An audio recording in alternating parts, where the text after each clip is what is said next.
Hello guys, welcome to my channel. This is Rono Disena TV Vlog. Ito po ay oral po ng City Hall po ng Manila. Tinitignan po mula sa taas ay Hugis Kabaong po siya. At huwag niyo pong kalimutan mag-comment po kayo ng star po. At huwag niyo rin po kalimutan i-follow niyo na po ang aking Facebook page, TikTok page, Instagram page. At i-subscribe nyo rin po ang aking YouTube channel po. Ang City Hall po, ang Manila po ay ano po yun, yung panahon pa po ng Espanyol po. Kasi po ay marami po talaga nagmumulto po doon. Tara po.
Nag-i-spray kayo, pag ina-detach, nag-i-spray kayo.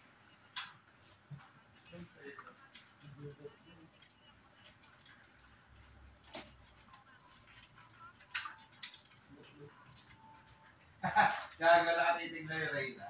Ano tayo, boss? Lumulog mo. Pinagmukhahin. Wala na. Tingnan natin si Kuya. Boy, ba't ganito? Putang ina mga Chinese to. Hindi mo lang makadepend ng site ang pota. Sino po?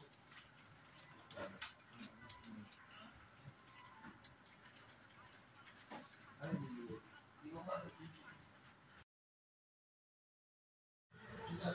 Ito po po, ang City Hall po ng Manila po ay mayroon pong nakakita po ng mga empleyado po ng lalaking nakabarong po ay ang dami pong dugo po. Tapos po yung ano po doon ay dating empleyado po ay nagpaparamdam po at magpapakita po. At wag niyo pong kalimutan mag-comment po kayo at wag niyo rin pong kalimutan please like, share, and subscribe po dito sa aking YouTube channel po. Thank you for watching. God bless to all po. Kaya sana po please dagdagan niyo po ang aking subscribes niyo po sa aking YouTube channel po. Pero maraming salamat po sa inyong pagsusubscribe niyo po sa aking YouTube channel po. Alam ko po, na-miss nyo na rin po yung pagbablog ko po ng oral po.